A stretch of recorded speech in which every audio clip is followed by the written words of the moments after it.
है दोनों पॉजिटिव ही है ना। दुनिया भी जो सोच रही है मेरे ही भलाई के लिए सोच रही है, क्योंकि उनको क्या दिख रहा है, मेरा दर्द दिख रहा है, मेरा तड़प दिख रहा है, मेरी हेल्थ इश्यूज दिख रही है। और बाबा को क्या दिख रहा है, मेरे अंदर की वो शक्ति दिख रही है, मेरे अंदर की वो ताकत दिख रही है, मेरे अंदर वो करने की जिज्ञासा दिख रही है ना। मेरे अंदर का वो उमंग उत्साह दिख रहा है, वो पोटेंशियल दिख रहा है। बाबा को वो सब दिख रहा है, तो बाबा उसको यूज कराने की कोशिश कर रहा है। और दुनिया में जो है, जिनको मेरी ये अनकॉन्शियसनेस, मेरी हेल्थ इश्यूज, मेरा ये सब दिख रहा है, तो उसको सपोर्ट करने के लिए वो ये कर रहे हैं। तो मेरी जो फाइट चल रही थी, इन दोनों के बीच की चल रही थी। अब समझ में आ रहा है हमारा द्वंद्व युद्ध कैसे चलता है, इस तरीके का। फिर जब बर्थडे के लिए कोई नहीं आता था, फिर मैं थोड़ी नर्वस हो जाती थी, मैं थोड़ा ये कि बाबा क्या फायदा है ऐसे। तो बाबा मुझे फिर से फोन करने लगा था सबको।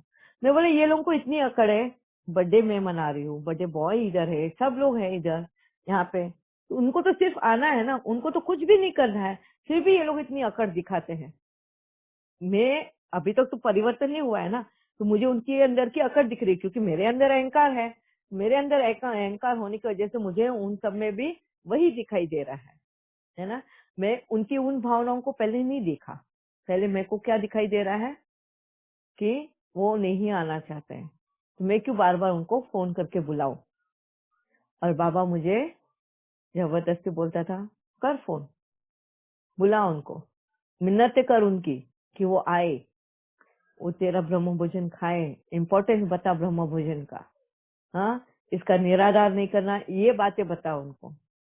तो मैं फिर फोन करती थी, एक एक को मनाती थी, एक एक कुमार को, एक एक कुमारियों को मैं मना के उनको बुलाती थी, फिर वो लोग आते थे। तो इस तरीके से बाबा ने मेरे अंदर का अहंकार जो था, ना, थोड़ा सा जो भी रोष रहता है, रीस रहता है, वो भी सारा खत्म करवाया। और जब भी ये कुमार कुमारी आती थी, थोड़े दिन के बाद में जब मैं, उन्होंने देखा कि मैं तो ये बंद करने वाली नहीं हूँ, मैं तो करती रहूंगी, जिनको आना है आओ, घर तुम्हारा, इस तरीके से मेरा बिहेवियर रहा, तो उन्होंने भी सोचा कि ये बहन तो नहीं करेगी। और इसके साथ साथ मैं उनको ये भी समझाती थी कि मेरे लिए बस यही एक चीज है, मैं बाहर तो जा नहीं सकती हूँ, मेरे लिए एक एंटरटेनमेंट, अपने आप को बिजी रखने का काम, ये एक ही चीज है, और मुझे प्लीज ये करने दो। फिर इसके बाद में बाबा ने और एक सेवा करा दी मेरे हाथ में, वो थी खाना बनाने की सेवा। वो भी घर से ही बनाना है। तो उन भाइयों की थी वो सेवा, जो 7 भाई थे, जो एक जगह काम करते थे, और 3 साल से उनको खाने का प्रॉब्लम आ रहा था। जैसे ही उन्होंने ज्ञान लिया, तो खाने पीने की जो धारणा थी वो पालना शुरू किया था उन्होंने। और वहां पे उनके इसमें ऐसा था कि रहने के लिए जगह थी, और खाना उनको मेस में ही खाना था। प्लीज माइक म्यूट कर देना अनुपमा बेन। और मेस में ही उनको खाना पड़ता था। अच्छा, मेस तो उनके लिए था, वहां पे वेजिटेरियन मेस भी था और नॉन वेजिटेरियन भी था। मगर वेजिटेरियन मेस ऐसा था कि जहाँ ऑनियन गार्लिक यूज किया करते थे। तो वो जो 6-7 भाई थे, वो लोग ऑनियन गार्लिक नहीं खाने का है, इस वजह से वो जो मशीन में रोटियां बनती थी और चावल भी बॉयलर में बनता था, इसके लिए चावल और रोटी वो मेस में से ले लेते थे, और फिर अपने यहाँ से वो लोग ऑनियन बोल रही हूँ मैं, टोमेटो, कुकुम्बर ये लाके ऐसे सैलेड जैसा बना के रोटी में रैप करके खाते थे। इस तरीके से वो लोग 3 साल तक अपना गुजारा कर रहे थे। चावल के अंदर दही डाल के मिक्स करके खा लेना, कभी मिल्क एंड ओट्स है, कॉर्नफ्लेक्स है, ऐसा नाश्ता कर लेना। बस इस तरीके से उनका वो जीवन बीत रहा था। तो एक बार रक्षाबंधन के दिन जब राखी का प्रोग्राम खत्म हुआ सेंटर पे, तो उनको पहुंचाने का काम था। तो जो भाई मुझे छोड़ने आने वाला था, वो उनको भी छोड़ने के लिए जाने वाला था। तो 3 भाई हमारे साथ में ही चले। तो ऐसे ही मैंने जस्ट ऐसे उनको पूछा कि आपका कैसे चल रहा है सब, कैसे। तो बोले कि हमारा सब पुरुषार्थ में बहुत अच्छा चल रहा है, सिर्फ खाने पीने की थोड़ी दिक्कत हो जाती है। तो उन्होंने बोला कि क्या, मैंने पूछा क्या, तो बोले कि ऐसी ऐसी प्रॉब्लम है ये।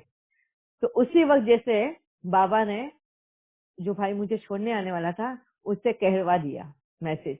क्या कहलवाया कि तेरे को इतना ही शौक है खाना बनाने का और तू हम लोगों के ऊपर इतना टाइम वेस्ट करती है खाना बनाने का, जबकि हम कर सकते हैं ये सब, तो क्यों नहीं तू इन भाइयों के लिए करती है। हाँ, तो ये सेवा बाबा ने मुझे उनके लिए दी कि इन भाइयों के लिए तो खाना बनाकर दे दे, वही वो सबसे बड़ी सेवा हो जाएगी, क्योंकि इनको जरूरत है। तो फिर बस मैं उसी दिन दीदी के पास गई, दीदी से परमिशन ली और उनको समझाया। पहले तो दीदी ने मना कर दिया मेरी हेल्थ को देख के, नहीं नहीं तुम्हारी हेल्थ अच्छी नहीं है। मैंने उनको आश्वासन दिया कि दीदी मैं कर सकती हूँ, मैं बना सकती हूँ खाना। तो दीदी ने फिर मेरी जिद पे कहा कि ठीक है, तुम पहले 2 भाइयों के लिए ही बनाओ, कैसे है क्या है देखो, और फिर तुम और लोगों के लिए बनाना शुरू करो। मैं बोला ठीक है। तो 2 भाई तो पहले ही थे जो मेरे को छोड़ने को लेने को आते थे, वो 2 और ये 2, ऐसे 4 लोग, घर के 2, 6 लोगों का खाना मुझे बनाना रहता था। सवेरे 2 बजे ही मैं बनाने को ले लेती थी, क्योंकि 4 बजे सेंटर पे बना के मुझे लेकर जाना था। ठीक है, तो इस सेवा में भी किस तरीके से मेरे को प्रॉब्लम्स आ रही थी और किस तरीके से बाबा ने मुझे उन प्रॉब्लम्स को फेस करना सिखाया। तो सबसे पहले फर्स्ट डे ही जब बनाना था, तो वो सोचना था, अभी तो मैंने इतने लोगों का कभी बनाने का सीखा नहीं था खाना, कि कैसे किस तरीके से बनाना है। एक साथ में 6 बोला है, और ये 6 मतलब 3 वक्त का खाना है, 6 3 18, तो 18 लोगों का खाना बनाना है मुझे। सवेरे नाश्ते का खाना, नाश्ता, दोपहर का खाना और शाम का खाना, इस तरीके से। तो इतने लोगों का तभी बनाना है एक साथ में।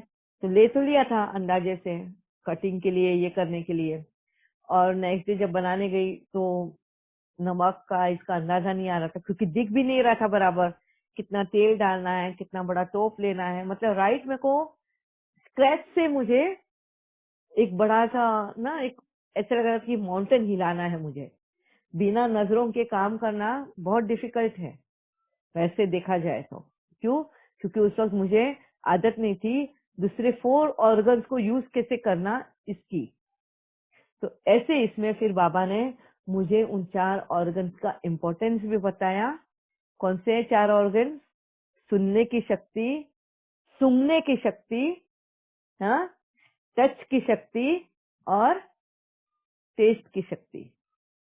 ये 4 शक्तियों का, इन 4 सेंस ऑर्गन की शक्तियों का इम्पोर्टेंस बताया मुझे।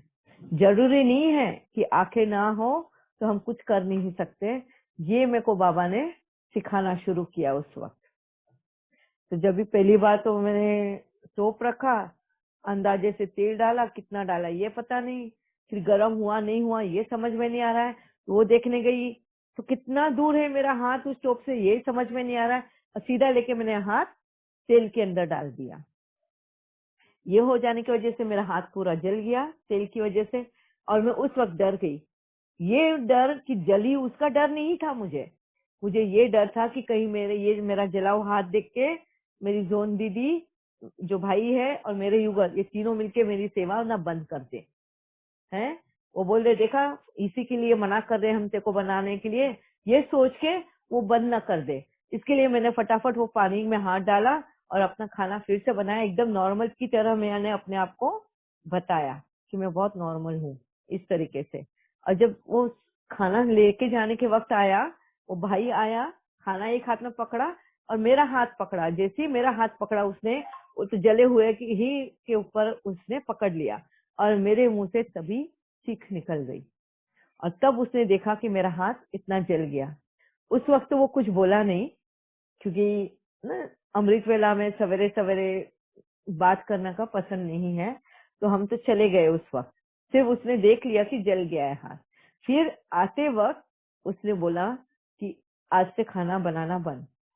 तो मेरे को तो सबसे पहले तो उसी को तैयार करना था, है? उसकी तैयारी करनी थी। तो मैंने उसको कैसे कैसे करके मनाया। मैंने बोला ये तो जिंदगी की लड़ाई है मेरी, ये तो मुझे आगे जीवन ऐसे जीना है, तो क्यों ना मैं अभी से उसकी तैयारी करूं। हाँ, ये तो पहला इंसिडेंट है, इसी इंसिडेंट से ही तो मैं आगे सीखूंगी। इस तरीके से उसको समझाया। फिर घर पे आई, फिर घर पे युगल को भी समझाना था। ये दोनों को समझा के हुआ, वो फिर मान गए, तैयार हो गए। फिर ये बात दीदी तक पहुंची ही नहीं, क्योंकि मैं लंबे स्लीव के ड्रेस पहन लेती थी और हाथ पे शॉल रैप कर लेती थी तो मेरा हाथ किसी और को दिखाई नहीं देता था। तो इस तरीके से मेरा ये सेवा जारी रहा। फिर आगे दीदी ने देखा कि ये सेवा कर पा रही है, तो और भी जो भाई थे उनको भी ऐड करके इस तरीके से उस 7 भाइयों की सेवा दी मुझे बाबा ने। वो चली मेरी 2 से 3 साल तक वो सेवा, डेली सवेरे 2 बजे खाना बनाने का। उसमें बहुत चैलेंजेस आते थे, और उन चैलेंजेस को पार कैसे करना, ये हर चैलेंज को बाबा मुझे हिम्मत देता था और हिम्मत के साथ साथ सिखाते भी जाता था। अच्छा, अभी इस ड्यूरेशन में ही सबसे पहले खाने की सेवा आने से पहले ही जब मैं रोती थी दिखता नहीं है, तो बाबा ने मुझे ये कहा कि देखो दिखता नहीं है ऐसा किसने बोला, तू वो देख जो तू देख सकती है। क्या बोलता था मुझे? तू वो देख जो तू देख सकती है। और मैं ये बोलती थी बाबा को, बाबा मैं तुम्हें इतनी बार बोल रही कि मुझे तो दिखाई नहीं देता है, मैं क्या देखूं अगर मुझे दिखाई नहीं देता है। और बाबा मेरे को फिर से ये बोल रहा है, तू वो देख जो तू देख सकती है। जब 2 बार 3 बार वही बात बोली बाबा ने, तब मैंने बाबा की बातों पे ध्यान दिया कि बाबा क्या बताने की कोशिश कर रहा है मुझे। फिर उसी वक्त में मेरे हस्बैंड ऑफिस जाने के लिए तैयार हो रहे थे, और उन्होंने जो अभी उनकी हमेशा की वो आदत है, कपड़े पहन के आके मुझे बताएंगे कि ये ठीक लग रहा है कॉम्बिनेशन पैंट एंड शर्ट का न्यू, बिकॉज उनको भी कलर कॉम्बिनेशन इतना समझ में नहीं आता था। ये काम तो मेरा ही करती थी, मैं ही करती थी उनका। अब जैसे मेरे आंखों की रोशनी कम हो जाने की वजह से मैं भी कलर ब्लाइंड हो गई। मेरे लिए कलर कॉम्बिनेशन सब ब्लैक, डार्क कलर सारे ब्लैक, लाइट कलर सारे व्हाइट ऐसे ही दिखाई दे रहे थे। तो मुझे ऐसा कभी वो इरिटेशन भी और फ्रस्ट्रेशन तो था ही। जब भी मेरे युगल आए मेरे को पूछने के लिए कि मेरा ये ड्रेस अच्छा लगेगा, ये कॉम्बिनेशन, तो मैं एकदम से उनपे गुस्सा हो गई कि क्यों मुझे चिढ़ाते हो तुम, जब तुम्हें ये पता है कि मुझे दिखाई नहीं देता है। हमेशा रोज तुम ब्लैक एंड व्हाइट पहनकर आ जाते हो और मुझे बोलते हो ये कलर ठीक है करके। इस तरीके से मैं चिढ़ गई उनके ऊपर। वो बेचारे चुपचाप अपनी बैग लेके चले गए ऑफिस में। फिर बाबा ने मुझे बोला, तूने क्या किया? मैंने बोला कुछ नहीं बाबा, वो मेरे को हमेशा रोज ही क्यों चिढ़ाते ऐसे कि मैंने क्या पहना है बता करके। बोले नहीं, तूने क्या पहना है वो बताया भी तूने? बोले क्या, कहाँ बताया मेरे को? क्या वो ब्लैक एंड व्हाइट दिखाई दे रहा था क्या? बोले तुझे क्या दिखाई दिया ये तो बता मुझे। बोले क्या दिखाई दिया? बोले अभी तो बोला तूने ब्लैक एंड व्हाइट दिखाई दिया। और इस तरीके से बाबा ने मुझे ये बताया कि तू ब्लैक एंड व्हाइट देख सकती है। यही मैं बोल रहा हूँ कि तुझे क्या दिखता है यहाँ पे ध्यान दे। हाँ, इस तरीके से बाबा ने मेरा ध्यान उस तरफ खिंचवाया कि जो जो चीजें मैं देख पा रही हूँ। हाँ, तुरंत उसके 2 मिनट बाद में मेरे बेटे की बस आई। मेरा बेटा अपने सोफे से उठा और चल पड़ा। जैसे वो जाने लगा मैंने उसको बाय बोला। बाबा ने मुझे तुरंत पूछा, तुझे कैसे पता कि तेरा बेटा जा रहा है? मैं बोला वो उठ के गया ना। बोले तेरे को मूवमेंट दिखे ना, उठ के जाने के, वो हिलने के मूवमेंट तो दिखे ना, इसके लिए तुझे पता चला ना। फिर बाबा ने वापस से मेरा ध्यान उस तरफ खिंचवाया कि तू ये भी देख सकती है। क्या देख सकती है? जब मूवमेंट्स होती है कोई भी चीज की, उन मूवमेंट्स को तू देख सकती है। तो इस तरीके से बाबा ने मेरे को जो मेरे पास है, जो चीजें मेरे पास हैं, उस तरफ मेरा ध्यान खिंचवा रहा था। और मैं ध्यान किस तरफ दे रही थी? मेरा ध्यान उस तरफ जा रहा था जो चीजें मैंने गवा दी है? मैं ये बोल रही थी मैं बाहर घूम नहीं सकती हूँ, मैं तो गिर जाती हूँ, मैं तो देख नहीं सकती हूँ, मैं खा नहीं सकती हूँ, मैं पी नहीं सकती हूँ। और बाबा किस तरफ ध्यान दिखा रहा था मेरा? मैं क्या क्या कर सकती हूँ।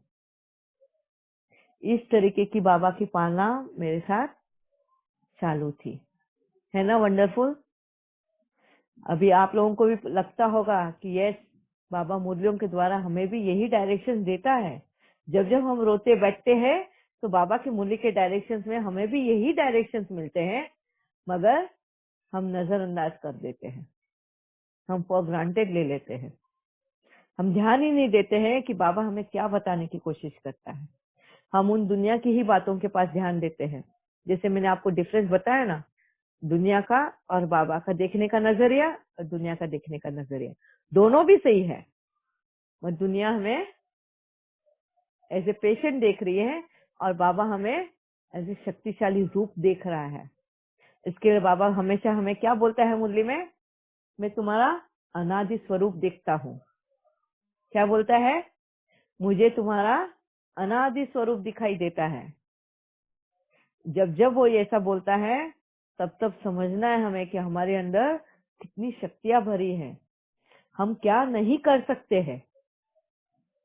और यही बाबा ने मेरे द्वारा वो प्रूव करके बताया। मेरे अंदर की उन शक्तियों को, मेरे अंदर की उन पोटेंशियल को, मेरे अंदर का वो पॉजिटिविटी जो नेचर है मेरा पॉजिटिविटी का, उस नेचर को हमेशा उमंग उत्साह में रहना। मेरी ये ड्यूरेशन ऑफ टाइम में भी मेरी मुंह की हंसी कभी कम नहीं हुई। कितना भी दर्द रहता था, ये मेरी खासियत थी।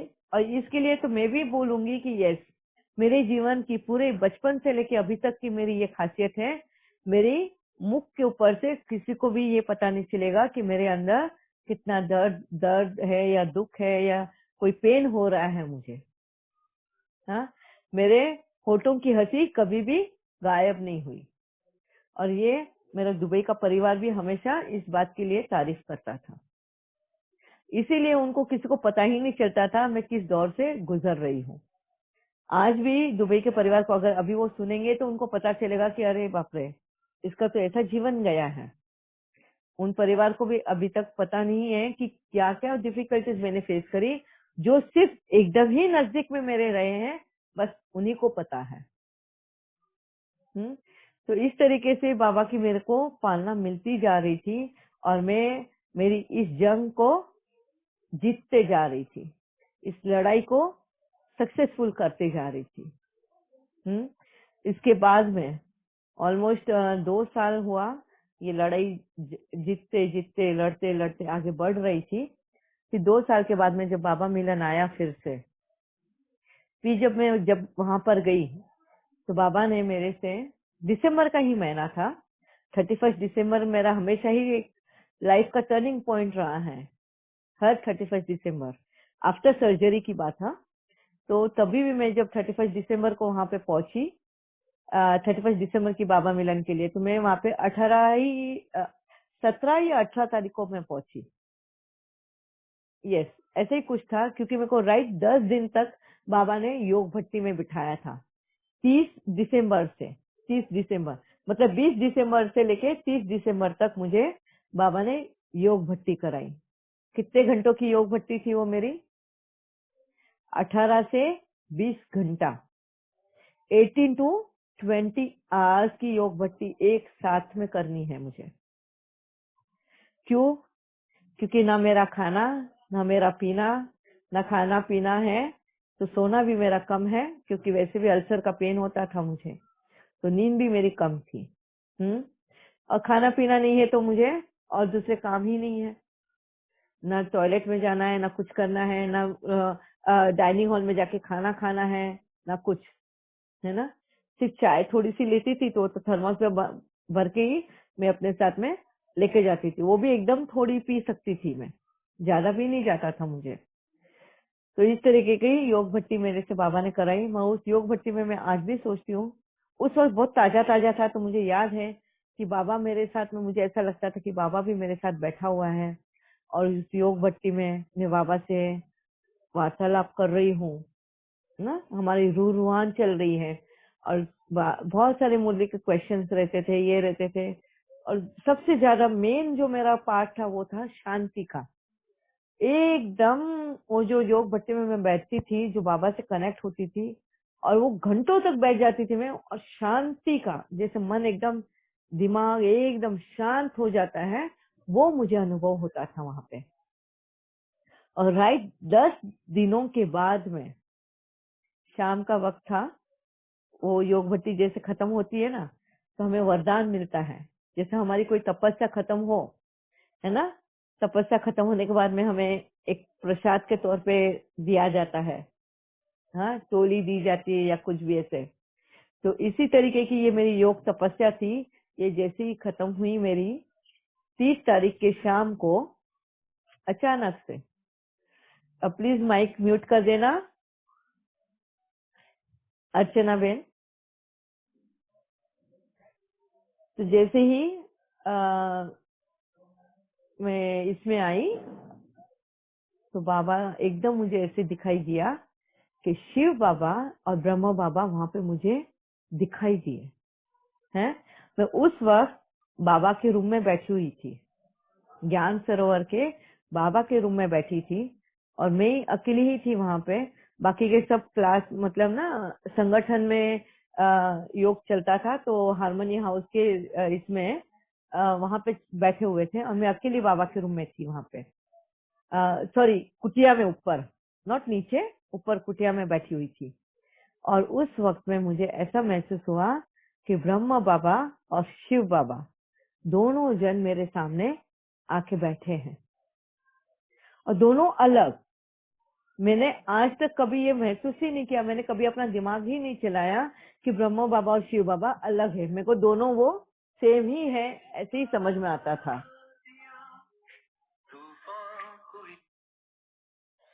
सॉरी,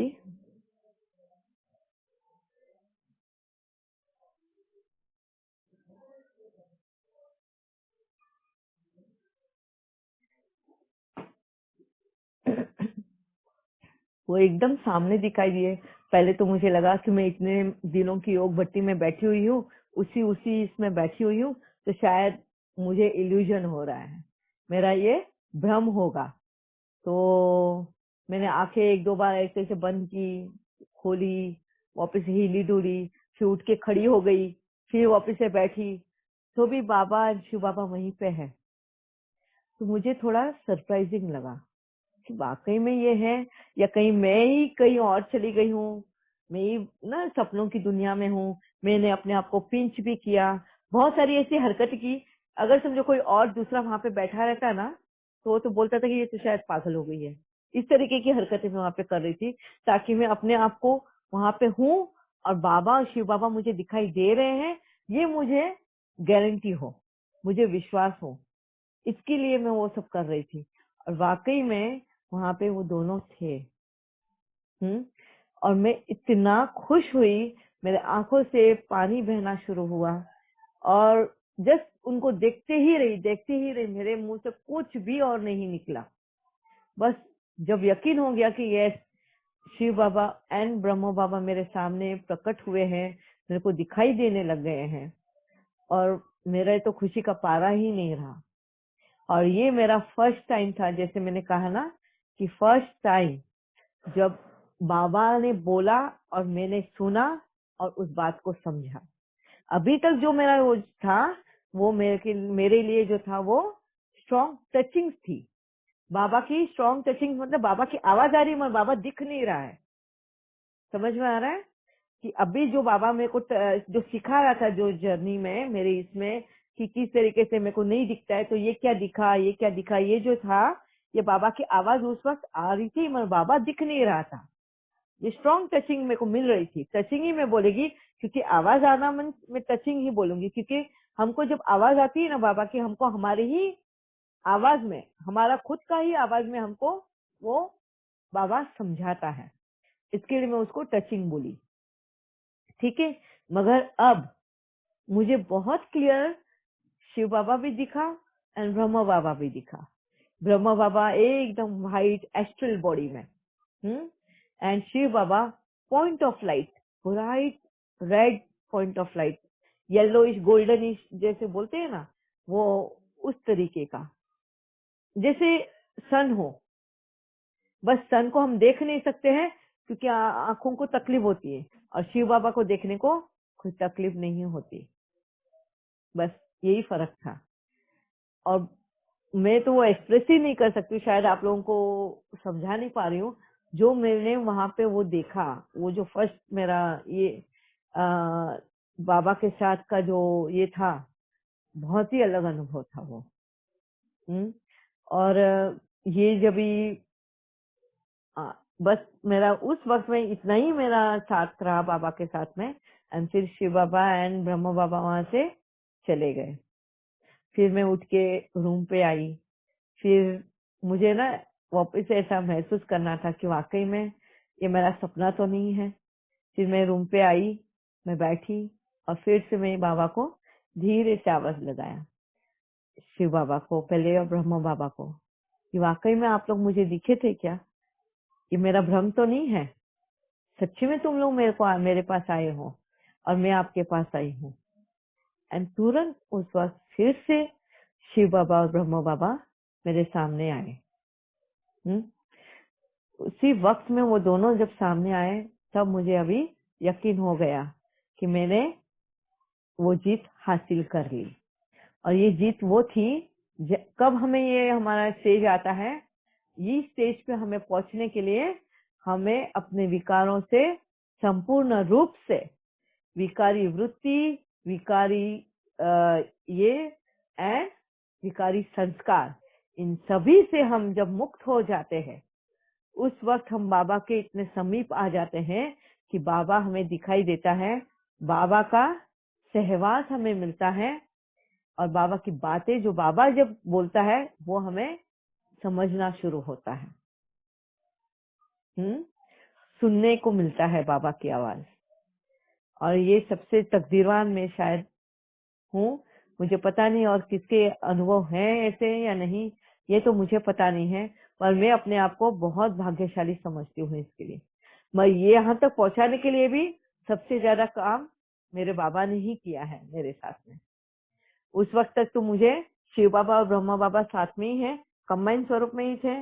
वो जो मेरे से काम करवाते थे, ये कराते थे, तो ब्रह्मा बाबा भी था। अब मुझे वो समझ में आ रहा था कि जो जो मेरे से सेवा किचन की थी, ये थी, तब वहां पे ब्रह्म बाबा रहता था मेरे साथ, और ज्ञान के पॉइंट जो समझाता था तब मेरे साथ में शिव बाबा रहता था। तो ये डिफरेंस मुझे उस वक्त समझ में आ रहा था। तो इस तरीके से मेरी बाबा एंड शिव बाबा की साथ की जर्नी स्टार्ट हुई प्रकट में, सामने। अब मेरे लिए दुनिया बिल्कुल जैसे गुल हो गई हो। ये अभी मटेरियल, जैसे मैं बोलती हूँ ना, ये मटेरियल वर्ल्ड मुझे दिखाई नहीं देता। मुझे अगर दिखाई देता है तो बस शिव बाबा और ब्रह्म बाबा, और कोई नहीं दिखाई देता। और मेरी दुनिया ही वो हो गई, मेरे लिए मेरी दुनिया ही वो बन गई। अब मुझे किसी से कोई लेना देना नहीं, कुछ नहीं। जो बाबा बोले बस मुझे करना। जो होते सो अर्जुन बोलते हैं ना, वो जैसे बाबा बोलता है मुरली में, बाबा ने बोला और मेरा करना, बस यही मेरे को पता था। अब तो बहुत ही क्लियर चल रहा था हम लोग दोनों का, कंबाइंड स्वरूप का पार्ट भी चल रहा था। उस वक्त भी जब खाना बनाती थी तो कंबाइंड स्वरूप में ही था, क्योंकि मेरे हाथ तो कांप रहे थे ये। तो जैसे जैसे बाबा मुरली में बताते हैं एक एक पॉइंट, अब मैं जोड़ के बताती हूँ आपको कि कंबाइंड स्वरूप जो बाबा बोलता है कि कंबाइंड स्वरूप में तुम्हें सेवा करनी है ना। बाबा हमेशा सेवा जब भी करनी होती है तो बाबा बोलेगा क्या कि कंबाइंड स्वरूप में रहो। क्यों कंबाइंड स्वरूप में रहना है? क्योंकि कहीं पे भी अगर हमारी ताकत कम पड़ जाए, हमारी समझ अगर कम पड़ जाए या कुछ है, तो बाबा उस चीज को अपने हाथ में ले लेता है। तभी तो कंबाइंड स्वरूप है ना। वो हमारे हिस्से का काम भी अपने जिम्मे ले लेता है, वो मिस्टेक्स हमारे से होने नहीं देता। तो स्पेशली जब भी खाना बनाने का वक्त होता था, इन आंखों से जब दिखता नहीं था, तो हमारा कंबाइंड स्वरूप में वो सेवा चलता था। बाबा मुझे गाइड करते रहते थे, इसको सूंघ, टच कर, टच सेंस से पता चलेगा तुझे ना, कलर नहीं दिखाई देता, ये नहीं दिखाई देता। तो एक एक चीज मुझे टच करके उसको समझाना, ये करना, वो सारा बाबा मुझे बताता था। इवन बाहर वेदर कैसा है, मॉर्निंग में सन आ गया नहीं आ गया, वो भी इतना आंखें धुंधली थी, मेरे को समझ में नहीं आता था डे हो चुका है या शाम हो गई है या क्या। तो उसमें भी बाबा सूंघने लगाता था, है ना। अर्ली मॉर्निंग अगर हो तो जो नेचर जो रहता है वो पोल्यूशन फ्री रहता है, हाँ, एकदम फ्रेश लगेगा। कभी आप लोगों ने ये महसूस किया है आज तक? क्योंकि तुम्हारी तो आंखें ही काम कर लेती है ना। अर्ली मॉर्निंग हो गई है, आंखों ने देख लिया, ये अर्ली मॉर्निंग हो गई है, मुझे कैसे पता चले अर्ली मॉर्निंग हो गई है? नाक से उस हवे को, एयर को, जो फ्रेश एयर है उसको सूंघती थी और उसमें एकदम फ्रेशनेस रहता था, तो मुझे समझ में आता था अर्ली मॉर्निंग हो गई है। कभी ठंड में धुंध जमी हुई है उसमें, हाँ, ड्यूज है, ड्यू ड्रॉप्स ना, गीला मॉइस्चर है, तो उसको भी बाबा जैसे बोलता था सूंघ। जब सूंघती थी और उसमें गीलापन महसूस होता था और फिर मुझे मालूम पड़ता था कि अभी